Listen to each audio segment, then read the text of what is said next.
Bienvenue, chers auditeurs, dans une toute nouvelle saison d'État d'âme.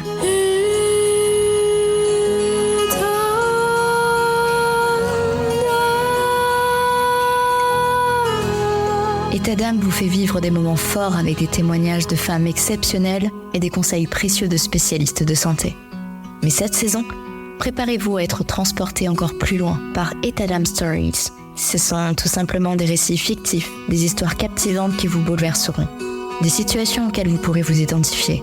Ces histoires, façonnées par ma plume, vous plongeront au cœur des défis, des victoires et des émotions de la vie quotidienne des femmes. Avec derrière chaque histoire, un message important. Je vous invite à écouter attentivement, à apprendre et à grandir avec chaque épisode. Abonnez-vous dès maintenant pour ne rien manquer de cette saison spéciale qui déploie ses ailes pour vous offrir un contenu unique en son genre. État d'âme Stories. Chaque histoire est une leçon, chaque femme est une source d'inspiration. Restez à l'écoute, vous êtes sur État d'âme.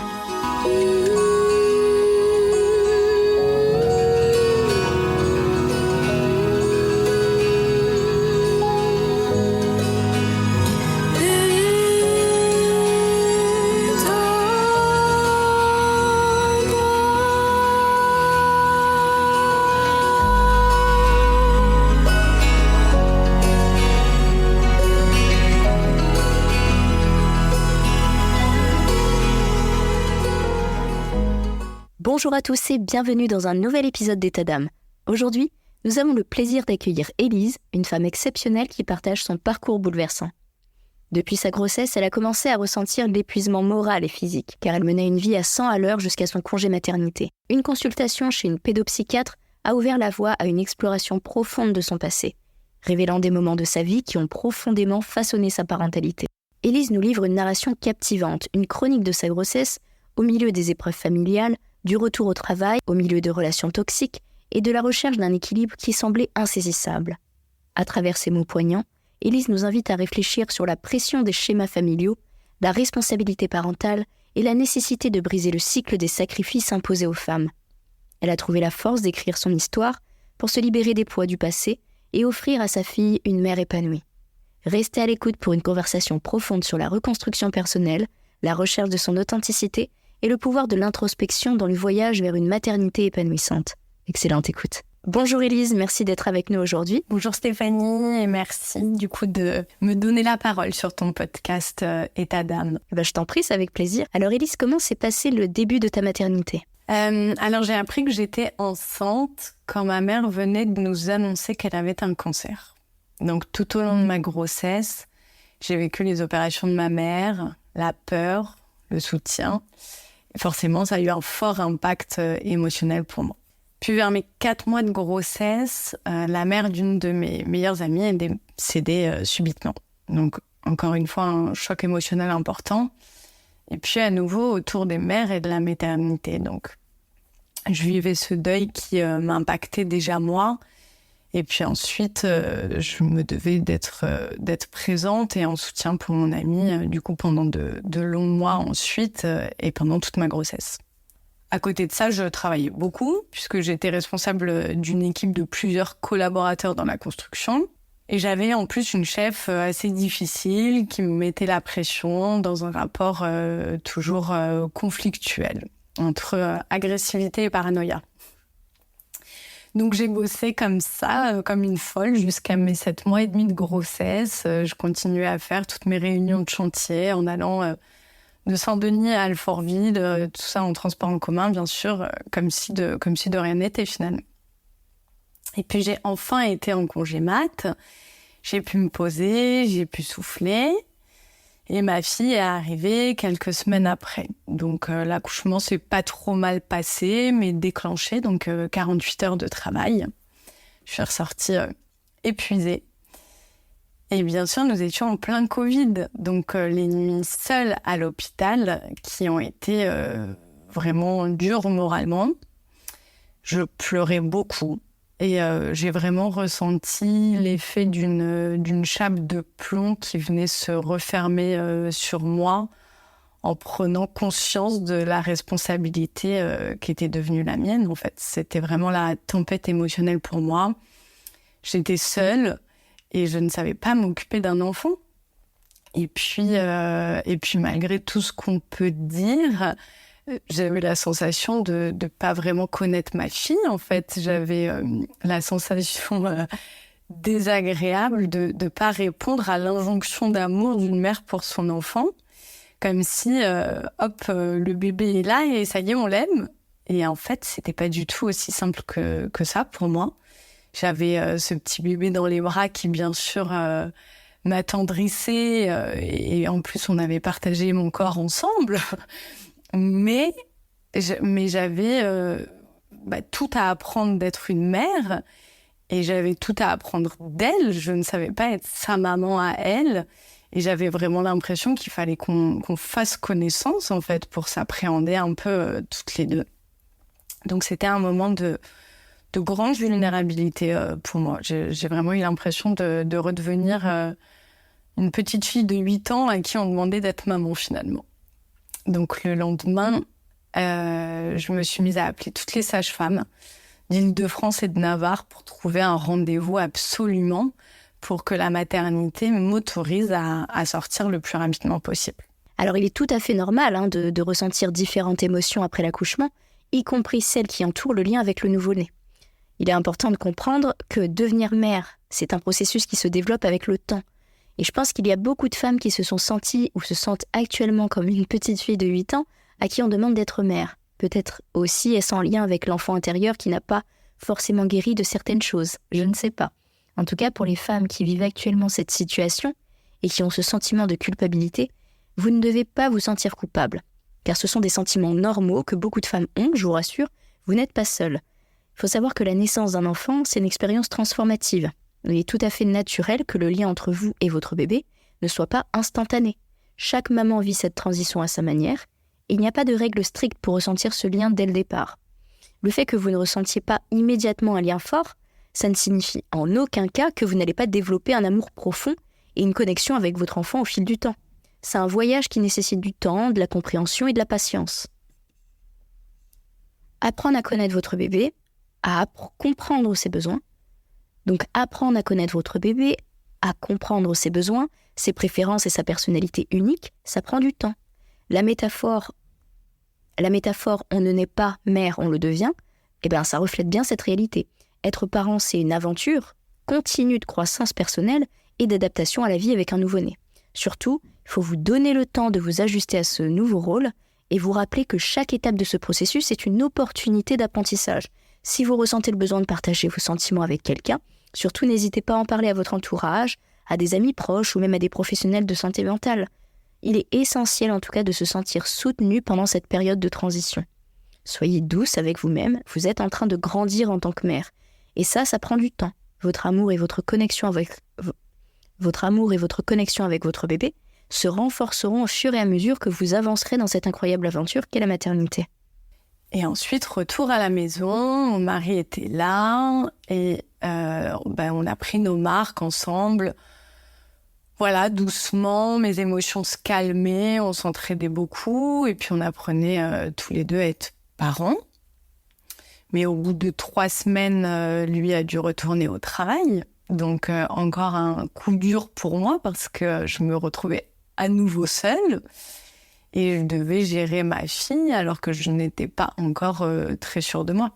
J'avais encore pas mal de peur, pas mal de doutes. Et puis j'avais des moments de grand vide intérieur où j'avais l'impression de réaliser la nouvelle vie qui était la mienne.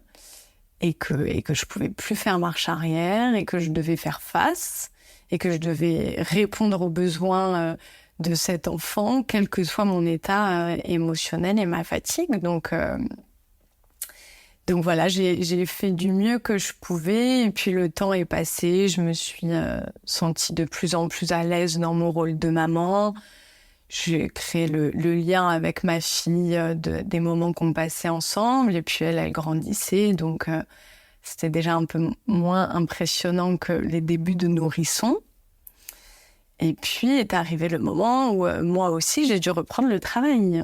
Donc ma fille avait 2 mois et demi à ce moment-là, et bien sûr je n'avais pas de mode de garde, puisqu'une place en crèche c'est un luxe visiblement en Île-de-France. Donc, j'ai dû demander de l'aide à ma mère. Ma mère qui s'était arrêtée de travailler depuis son cancer, en attendant de trouver une autre solution. Donc, c'était pas facile. Je me suis beaucoup culpabilisée de laisser ma fille alors qu'elle était si petite. Et puis, d'acculer ma mère qui était quand même en arrêt maladie pour rémission et qui n'était pas censée être ma babysitter à plein temps, quoi. Donc, pendant plusieurs mois, je suis allée au travail sans trop savoir ce que je faisais là et pourquoi je n'étais pas auprès de ma fille à m'occuper d'elle. Et puis, finalement, assez vite, au bout de, je pense, 1 mois et demi, le rythme de travail a repris assez intensément. Et du coup, je n'avais plus vraiment le temps de me poser des questions. En fait, je refaisais des grosses journées, je retournais sur les chantiers. Ma relation avec ma chef repartait de plus belle, même de pire en pire. Donc, j'essuyais les pics, les attaques. J'avais vraiment la sensation de devoir désamorcer ces bombes toute la journée pour épargner mes équipes, en plus, qui étaient prises en cible à ce moment-là. Et je me suis beaucoup épuisée dans cette période, autant physiquement que moralement. J'avais un peu la sensation d'agir en pilote automatique pour être partout, mais finalement complètement déconnectée de moi-même. Surtout que mes nuits étaient encore affreuses, avec plusieurs réveils. Je ne sais même pas comment je tenais, en fait. Et d'ailleurs, je me suis vue perdre beaucoup de poids. Tous les jours, je serrais un peu plus ma ceinture, comme dans Into the Wild. J'avais l'impression que toutes mes fringues étaient trop grandes, que je me reconnaissais plus trop. Hein. Mon état intérieur, c'était stress et retard. J'avais l'impression d'être dans l'urgence en permanence. Je passais ma vie à courir de la crèche au travail, de mon bureau aux réunions, des réunions au chantier, des chantiers à la crèche. Enfin, c'était vraiment l'anticipation permanente de ma mission d'après. Donc, j'étais jamais connectée au moment présent et à ce qui se passait, parce que j'étais en train de penser à ce que j'allais devoir faire après et essayer d'être, de répondre un peu à tous ces rôles. Et puis, entre-temps, on a quand même trouvé une place en crèche, mais je me sentais de plus en plus à distance de ma fille. J'avais l'impression de commencer à presque moins bien la connaître que ma propre mère. J'avais pas le temps d'aller la chercher le soir après la crèche, donc c'était ma mère qui me donnait les quelques informations de sa journée, si elle avait dormi, mangé, joué. Et en fait, je me retrouvais le week-end à presque plus connaître ses rythmes, à plus bien connaître ses habitudes. J'étais un peu perdue dans ce qu'elle avait besoin et ce qu'elle attendait de moi. En tout cas, tous tes sentiments et tes préoccupations que tu as eues après la reprise du travail, c'est tout à fait normal. Parce que reprendre le travail après l'arrivée d'un bébé, ça peut être une période particulièrement délicate, avec la sensation parfois déchirante de ne pas profiter autant de ces moments précieux. Et donc ce que tu as ressenti, c'est tout à fait normal. Et beaucoup de parents traversent cette phase. Entre le travail et la vie familiale, déjà c'est épuisant, c'est déstabilisant au début, et surtout que ce n'était pas tout rose avec ta supérieure, ça rajoutait une difficulté. Mais en aucun cas ça signifiait que tu aimais moins ta fille ou que tu ne faisais pas de ton mieux. La réalité, c'est que beaucoup de parents éprouvent cette culpabilité de ne pas passer assez de temps avec leur enfant après la reprise du travail, mais il faut se rappeler que la qualité du temps que tu passes avec ton enfant, c'est aussi crucial que la quantité. Chaque moment que tu partages avec elle, c'est précieux, même s'il n'est pas aussi long que tu le souhaiterais. C'est normal de sentir que le rythme a changé et que tu es en train de t'adapter. Les parents, en particulier les mamans, on a cette tendance à se mettre une pression énorme pour être parfaite. Donc, tu fais de ton mieux, tu as fait de ton mieux et c'est plus que suffisant. Ça peut être utile de trouver des petits rituels ou des moments spéciaux avec son enfant, même pendant les jours de travail, qui renforcent la connexion. Que ce soit une courte séance de jeu avant le coucher, une histoire partagée, un câlin, tous ces instants spéciaux peuvent faire toute la différence. En fait, il faut qu'on se ménage, qu'on prenne soin de soi, que ce soit physiquement que mentalement, parce qu'une maman épanouie, déjà c'est ça la meilleure maman pour son enfant. C'est ça la meilleure maman pour son enfant, c'est une maman épanouie. Donc je pense que parfois, si on a besoin de décompresser, il ne faut pas qu'on hésite à demander de l'aide à notre entourage, pour prendre soin de soi tout simplement. Et surtout, on déculpabilise. En tout cas, je suis sûre, Élise, que tu es une maman formidable. À quel moment tu as décidé de consulter une pédopsychiatre ? Qu'est-ce qui t'a amené à le faire ? Oui, j'ai décidé de consulter un pédopsychiatre en urgence parce que nos nuits étaient horribles. Ma fille, elle avait à ce moment-là eu quasiment 9 mois, 8 ou 9 mois, et elle se réveillait encore plusieurs fois par nuit. On était épuisés avec mon mari, et puis dès que j'étais là, elle était vraiment collée à moi. Elle hurlait dès que je sortais de son champ de vision. Et la crèche aussi nous avait signalé que Rim demandait beaucoup les bras, qu'elle avait un fort besoin d'attention. Et puis un jour, en discutant avec ma belle-sœur de la maternité et toutes les difficultés qu'on rencontre, elle m'a conseillé une psychologue spécialisée pour les petits et pour le sommeil des petits qu'elle avait elle-même consulté. Donc c'est comme ça que j'ai pris rendez-vous. Et quand la séance a commencé, la psy m'a demandé de raconter toutes les étapes de mon désir d'enfant à ma grossesse, à l'accouchement, le retour à la maison et effectivement tous les événements marquants qui auraient pu impacter ma fille. En fait, l'idée, c'était qu'elle puisse raconter à Rim toute sa petite histoire de vie en reprenant depuis sa conception. Donc, bien sûr, moi, j'ai joué le jeu d'être le plus sincère possible pour que ça puisse la libérer d'émotions qui m'appartenaient et qu'elle n'avait pas portées, puisque je voyais bien qu'elle était particulièrement sensible et qu'elle était presque un peu en insécurité émotionnelle, en fait. Elle avait tout le temps besoin des bras, elle avait tout le temps besoin d'être contre moi, donc j'avais vraiment à cœur que cette séance puisse venir la libérer et la rassurer. Et d'ailleurs, quand la psy lui a fait ensuite son récit par son propre prisme, en lui racontant un peu les événements de comment elle avait potentiellement pu les ressentir, elle, dans mon ventre, c'était vraiment un moment très fort et très impressionnant de voir que si petite, elle avait déjà beaucoup d'interactions, beaucoup d'expressions de visage, qu'elle était passée du sourire à des cris, à de la peur dans son regard. Enfin, c'était vraiment un moment très fort pour nous trois.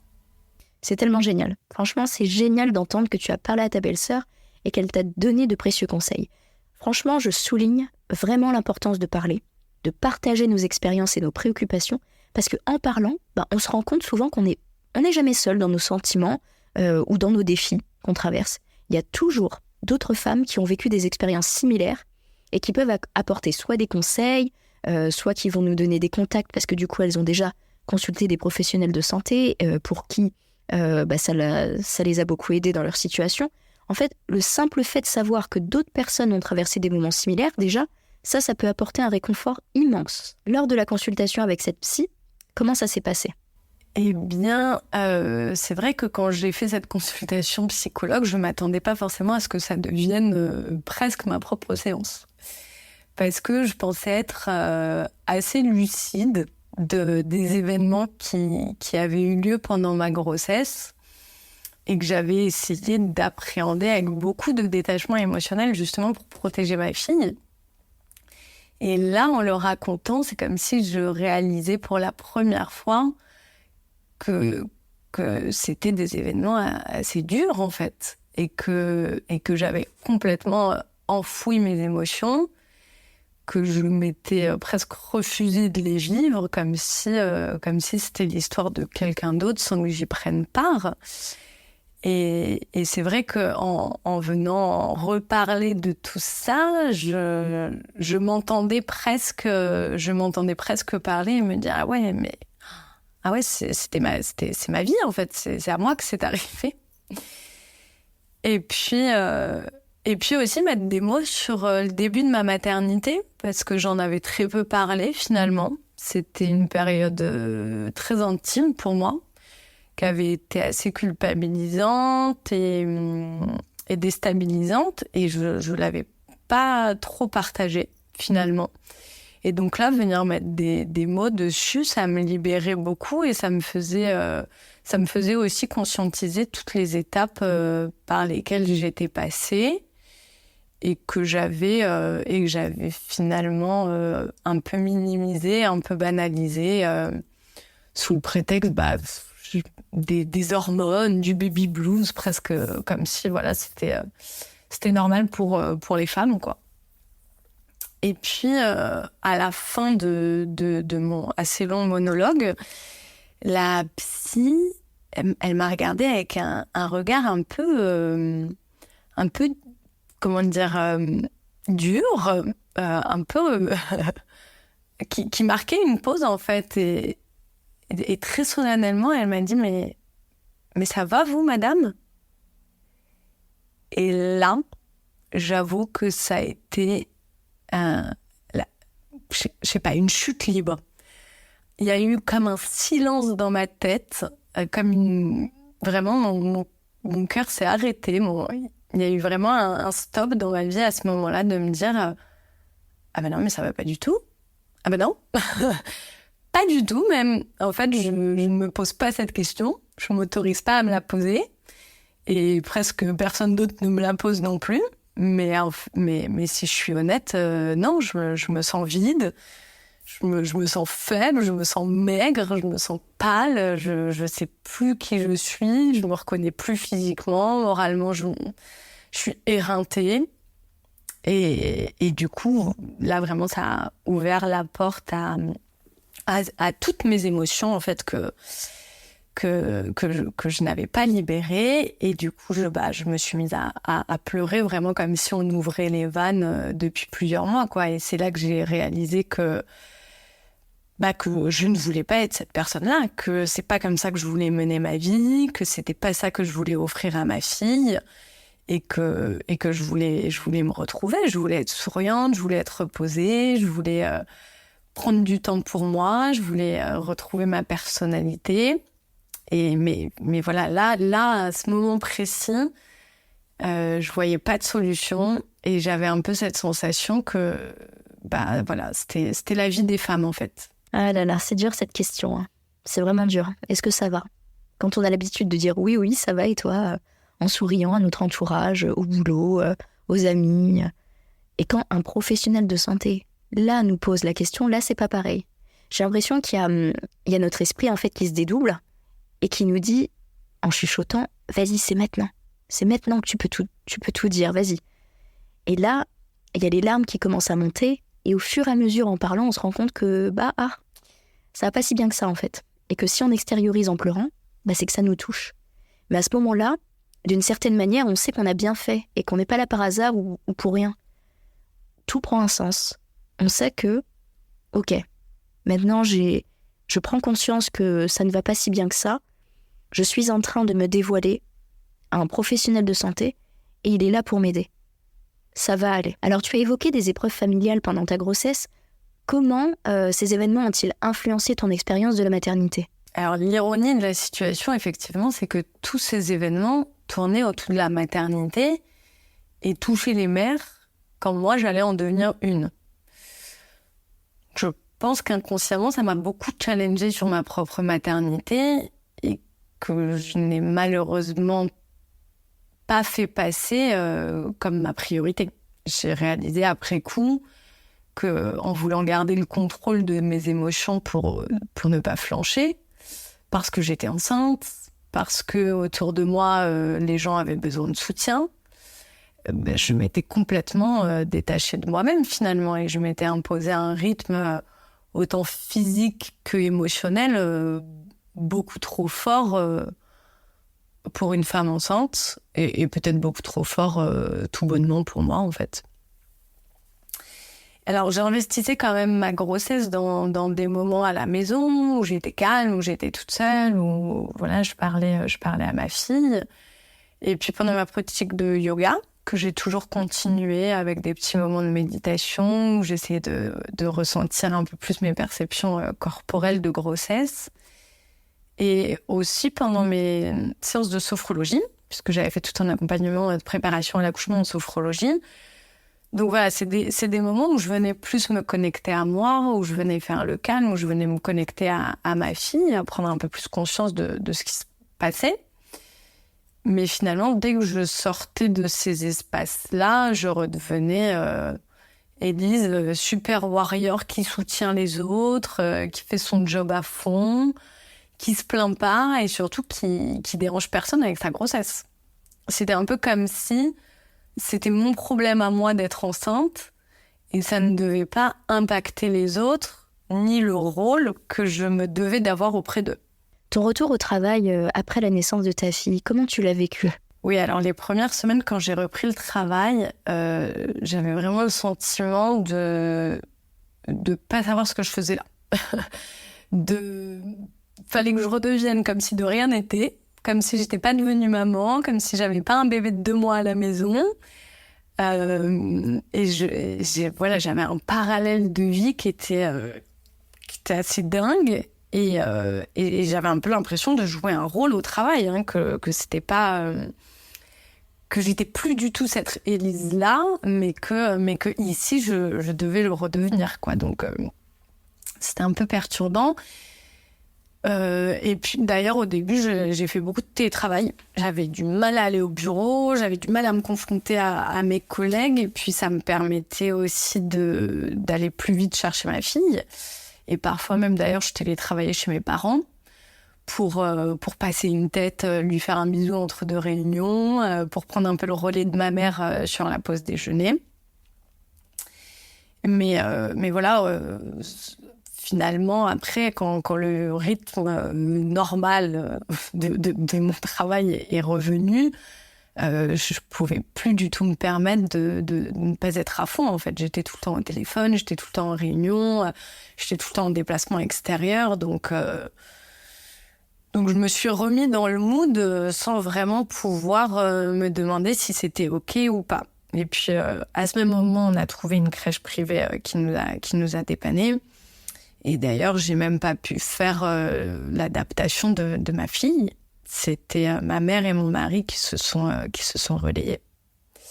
Ça, c'est vrai que c'est très dur pour moi de le dire aujourd'hui et de prendre conscience de ça, en fait, que je me suis privée de moments et j'ai privé ma fille de ma présence aussi, de moments importants, très importants.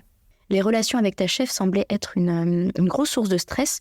Est-ce que tu peux partager comment ça a impacté ta vie quotidienne et ta relation avec ta fille ?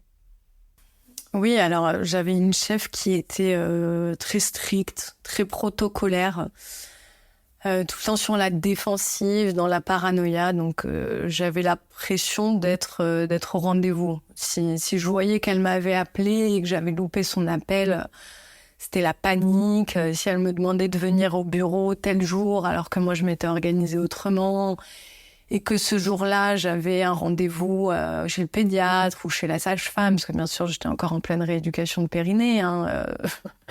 Donc, je pouvais pas être présente comme elle me demandait et je me justifiais des mails entiers pour prouver ma bonne foi, pour expliciter toute ma situation. Mais en fait... voilà, ça sous-entendait presque que je manquais à mes responsabilités alors que j'étais à fond et que c'était complètement au détriment de ma fille et de moi-même et que j'étais épuisée moralement, que j'essayais de pas le faire voir, de pas le faire ressentir. Et donc ça a alimenté complètement ce truc de t'es devenue mère, c'est ton problème, nous on veut pas le savoir. Et voilà, j'avais l'impression que c'était ma responsabilité de devoir tout gérer et que je ne devais pas impacter les autres de ma situation, que ça regardait personne si je dormais ou pas la nuit et que voilà, je devais prendre sur moi pour faire en sorte que ce soit fluide au travail, pour mes équipes, pour les clients, pour les chantiers et que le reste, ça m'appartenait. Que c'était à moi de me gérer, mais en fait, c'était complètement au détriment de ma santé physique et mentale. Alors déjà, il est tout à fait normal d'être dévoué à son travail, mais il est aussi essentiel déjà de se fixer des limites et de s'assurer que l'environnement de travail est sain. avoir peur de sa chef, c'est pas normal. Il y a vraiment une emprise malsaine de sa part, et je pense qu'elle s'en rendait compte. Je sais que c'est un sujet délicat, mais il est vraiment important de reconnaître quand une situation au travail devient toxique. Il n'y a personne qui devrait se sentir mal à l'aise ou effrayé dans son environnement professionnel. Ou même quand on arrive chez soi, on pense encore au travail, on rêve du travail, on fait des cauchemars du travail, on stresse à se rendre vraiment malade, que ce soit pour des réunions à venir avec son chef. Voilà. Il peut y arriver qu'on ait des petits moments de stress, voilà, on a une présentation à faire devant quelques personnes, ça nous stresse un petit peu, voilà, on appréhende. Mais là, je parle vraiment d'un stress extrême à vraiment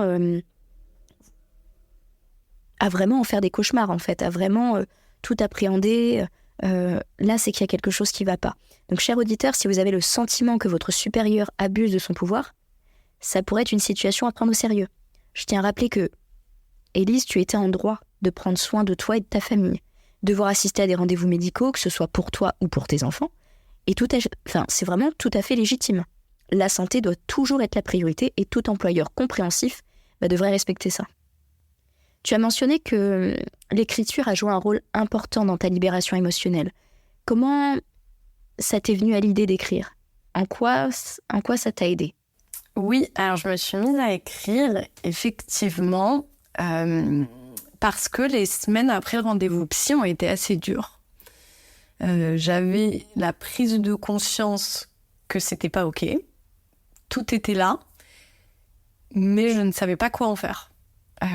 Et j'avais essayé de discuter un peu plus avec ma mère et ma grand-mère, dont je suis assez proche. Et en fait, j'avais eu l'impression de les mettre très mal à l'aise en me livrant sur mes émotions, sur ma vulnérabilité et sur ce que je ressentais.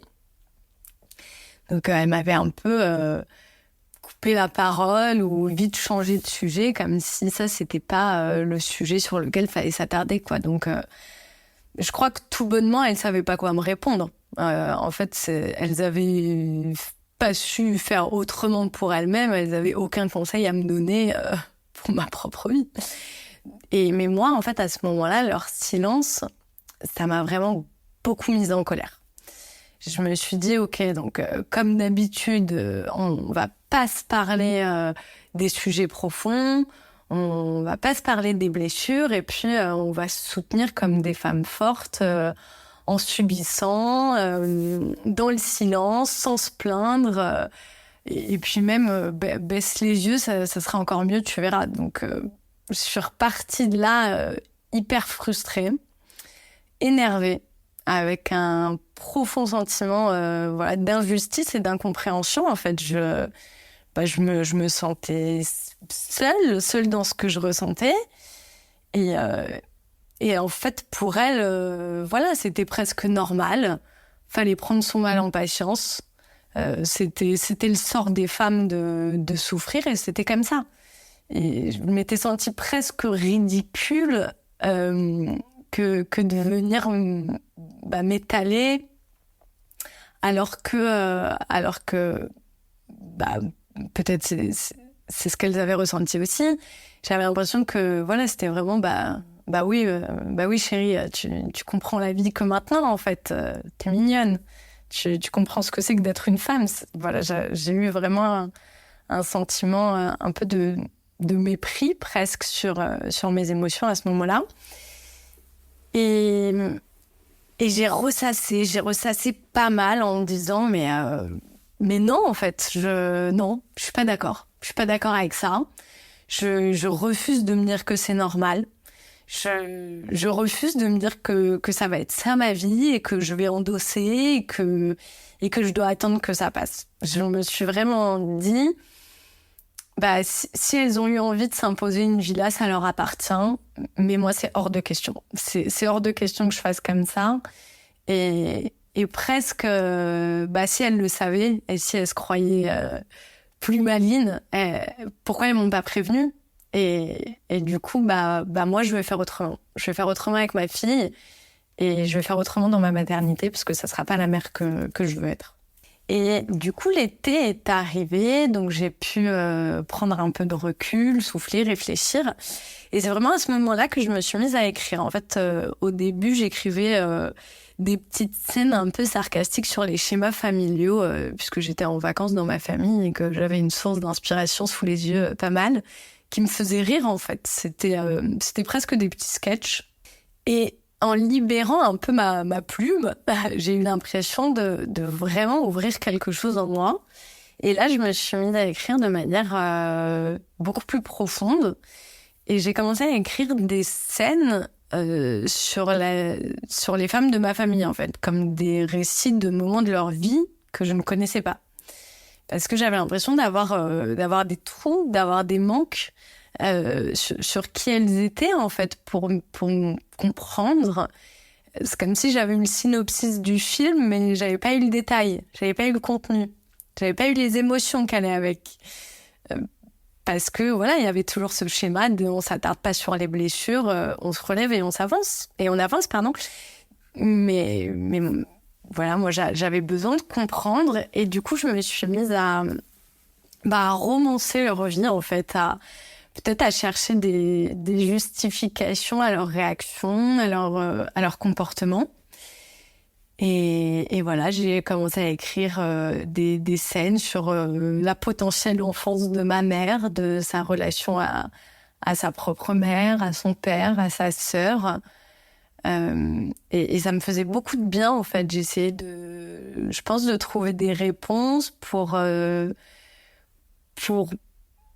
comprendre et pour m'autoriser à voir les choses autrement, en fait, pour me défaire de son histoire à elle et de leurs histoires à elle, en fait, qui n'étaient pas la mienne. Et peut-être, pouvoir en sortir si j'avais les éléments, si j'avais tout sous les yeux, alors je pouvais prendre un autre chemin. Et c'est comme ça, du coup, que j'ai commencé à écrire vraiment un roman sur les relations entre femmes et sur tout ce qu'on se transmet, consciemment et inconsciemment. Et aujourd'hui, j'ai terminé ce manuscrit et je l'ai envoyé à des éditeurs. Donc, je croise les doigts pour que vous puissiez lire ce livre. En tout cas, ça donne envie de le découvrir. Tu as exploré le transgénérationnel féminin dans ta famille. Comment ça a affecté la manière dont tu as abordé la maternité et ta propre identité de femme ?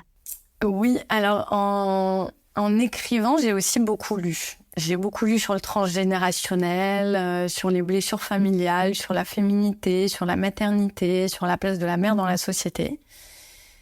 Et ça me faisait vraiment réfléchir à beaucoup de choses, prendre conscience de beaucoup de choses. Et puis en parallèle, je me formais à la sophrologie puisque je m'étais mise en arrêt et je ne voulais pas rester à rien faire. Donc je suivais une formation de sophrologie et de yoga avec toute la spiritualité qui accompagnait ces pratiques. Et vraiment, j'avais la sensation que toutes mes lectures, toutes mes formations, tout ce que j'ai dépouillé de moi, en fait, prenait sens dans ma tête, comme si je réalisais le poids de l'histoire familiale qui est presque génétique finalement, hein, avec toutes les croyances ancrées en chacune de nous qu'on s'était transmises, avec le rapport à ma féminité dont j'avais hérité, rapport à la maternité, avec ce schéma de femme oubliées, qui se prennent pas en compte, qui s'autorisent pas à s'épanouir, à se réaliser, qui s'autorisent presque pas à exister d'ailleurs, hein, qui sont dans un dévouement perpétuel, mais qui est aussi à l'image de l'héritage de la société patriarcale, et des années d'oppression des femmes, de soumission des femmes, de frustration, de blessures, de non-dits. Et tout ça, c'est ce qui constitue l'inconscient du collectif féminin et qu'on porte en fait, qu'on porte en nous, en plus de l'héritage de nos propres lignées familiales et en tant que femme, beaucoup celui de nos mères. Et du coup, ça a été un sacré travail pour venir démêler tout ça. Et puis me retrouver, moi, en profondeur, en fait. Plus j'écrivais, plus je me défaisais de choses qui étaient là depuis l'enfance, qui me semblaient presque normales. Et puis en fait, non. Et puis je me rappelais, j'avais des souvenirs, des émotions qui me revenaient. Je me rappelais de ma mère, de ma grand-mère, de qui elles étaient, de qui j'étais moi en tant qu'enfant, et de la peine que j'avais pour ma mère, parce que j'avais envie de la soutenir, j'avais envie de l'aider, de la protéger, de l'épargner en fait. Et je pense que c'est aussi ce que ma mère a ressenti pour sa propre mère, et c'est aussi ce que ma grand-mère a ressenti pour sa propre mère, comme une forme de loyauté féminine à la souffrance et au dévouement. Et voilà, plus j'écrivais ça, plus je prenais conscience de ça, plus j'avais l'impression qu'à l'intérieur de moi, mon cœur criait, quoi. Vraiment, c'était stop, en fait. Stop de vouloir être la gentille fille qui sauve sa maman au détriment de soi-même. Stop d'élever les petites filles dans le dévouement collectif des femmes. Stop de se taire, d'endurer, de pas chercher à faire autrement. Stop de se sentir coupable en voulant être heureuse. Et puis stop d'exclure les hommes, comme si les enfants étaient une histoire de femmes et comme si c'était toute la responsabilité des femmes d'assurer le foyer. Voilà, stop. J'étais dans cette volonté de couper les liens, de mettre fin à cette transmission dont je ne voulais pas, en fait, dont je ne voulais plus, qui ne me correspondait pas, qui ne correspondait pas au schéma familial que je voulais créer avec mon mari, avec ma famille. Et que, voilà, moi, je voulais que mon mari soit là, soit un père présent, qui me soutienne, qu'il ait son rôle à jouer pour ma fille, parce que les enfants ont besoin de leur père aussi. Et que les femmes ont le droit de penser à elles, que les femmes ont besoin de trouver leur équilibre, de trouver leur bien-être, et d'œuvrer pour leur propre épanouissement, et pour être... et voilà, j'avais cette sensation que pour être une bonne mère, je devais me retrouver et me prendre en compte. Après plusieurs mois d'introspection, tu as appris à regarder toutes les parts de toi. Est-ce que tu peux partager avec nous le processus de reconstruction personnelle que tu as entrepris ? Oui, alors l'écriture, bien sûr, m'a aidée à conscientiser pas mal de choses. Mais à côté de ça, j'ai vu une psychologue pendant plusieurs années, avec qui, du coup, je pouvais discuter un peu de tout ça. Et puis, je faisais beaucoup de sophrologie à côté pour moi-même, et aussi par ma formation. Et le yoga aussi, qui m'a toujours accompagnée depuis des années maintenant, et qui est vraiment ma pratique de cœur pour venir me reconnecter à moi-même, venir accueillir un peu mes émotions, mais avec un détachement un peu mental pour le coup. Et voilà, et me retrouver dans quelque chose de plus authentique, de plus profond, de plus sincère. Et j'avais vraiment cette volonté d'être consciente le plus possible de tout ce que j'avais vécu, de tous les éléments de ma vie, de mon enfance. Alors même si j'ai pas eu une enfance particulièrement difficile, mais voilà, tous les petits traumatismes qu'on accumule et qui conditionnent la personne que l'on devient. Et j'avais vraiment à cœur de faire face en fait à toutes ces parts de moi pour me retrouver, pour me comprendre et pour me sentir pleinement consciente de qui je suis et pour ne pas reproduire des schémas dont je ne veux plus, pour ne pas projeter sur ma fille des blessures que j'aurais pas soignées ou des choses que je rejoue et dont ma fille pourrait être victime finalement. Donc voilà, j'ai vraiment fait un gros travail effectivement d'introspection personnelle pour venir me libérer un peu de tout ça et venir me confronter pour ne plus me faire impressionner par mes peurs, pour ne plus laisser mon mental prendre l'ascendant sur moi et regarder d'un autre œil, en fait, avec un pas de recul. Et ça, c'est vraiment je pense, le cumul de la sophrologie, du yoga, de la méditation, qui sont vraiment des outils extraordinaires pour se reconnecter à l'essentiel, pour faire taire toutes les injonctions de la société, de notre éducation qu'on a complètement intégrées en nous et qui nous font agir simplement en réaction à des choses sans se poser la question presque de l'intérieur de soi, en fait, et de nos propres besoins et de nos propres émotions et de ce pourquoi on est fait, on vibre et ce qu'on a envie d'être et d'incarner. Donc voilà, voilà la sophrologie aussi dans tout ce qui est la perception sensorielle et émotionnelle. C'était vraiment aller... L'idée de la sophrologie, c'est aller retrouver aussi des émotions, des souvenirs positifs pour déprogrammer des choses en nous et les remplacer. C'est vraiment une idée de substitution sensorielle pour se défaire des constructions cognitives de notre cerveau depuis l'enfance. Donc voilà, je pense que je me suis vraiment impliquée dans ce travail d'introspection. Et aujourd'hui, je suis libérée et j'ai à cœur d'œuvrer pour transmettre ça et transmettre ces outils aux femmes aussi dans cette libération. Quel conseil ou message tu aimerais faire passer, partager à d'autres femmes qui pourraient vivre des expériences similaires? J'ai vraiment la volonté de transmettre aux femmes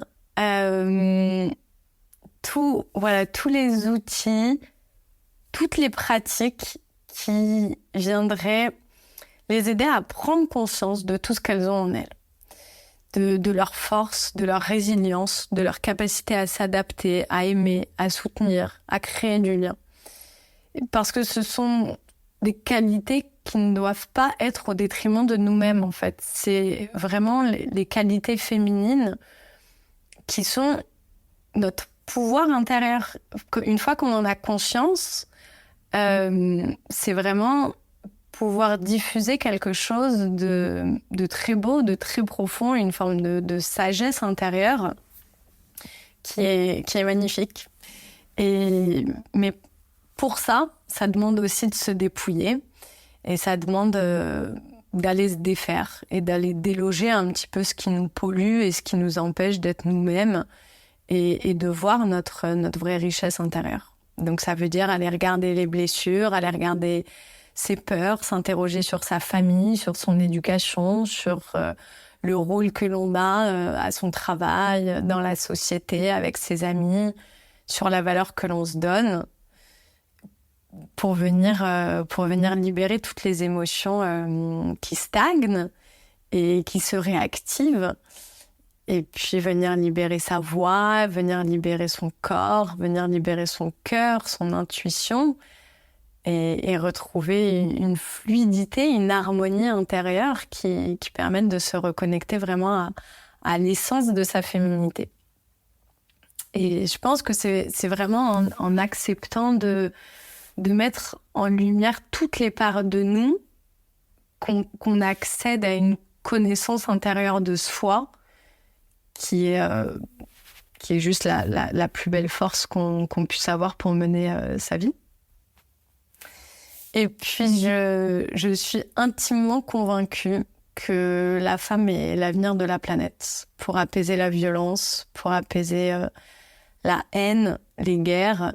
Si les femmes reprennent conscience de toute leur richesse et de toute leur sagesse intérieure, je pense qu'on peut aller vers des jours meilleurs. Comment tu envisages l'avenir de ta maternité, de toi-même en tant que femme après cette période de réflexion et de transformation?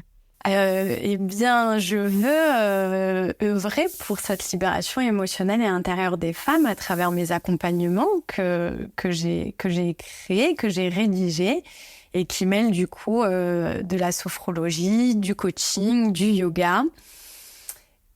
Et puis j'espère aussi à travers mes textes qui, j'espère, verront le jour et pourront faire écho aux femmes et les aider à mettre elles-mêmes des mots sur leurs blessures et sur tout ce qu'elles ressentent à l'intérieur d'elles-mêmes pour venir se reconnecter à leur âme et à leur cœur.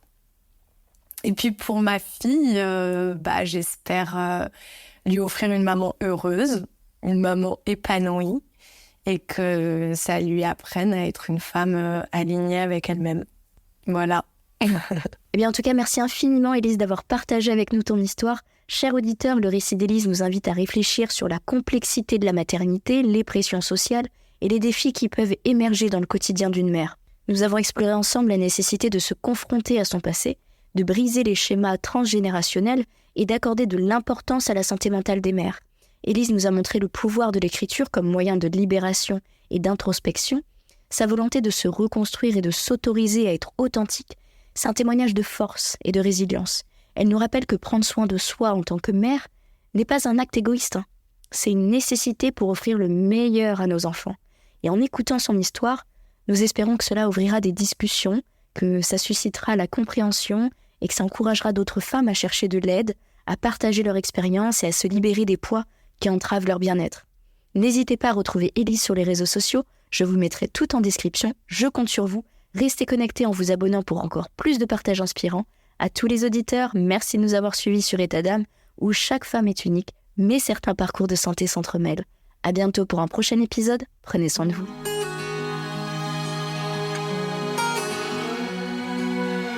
Bienvenue, chers auditeurs, dans une toute nouvelle saison d'État d'âme.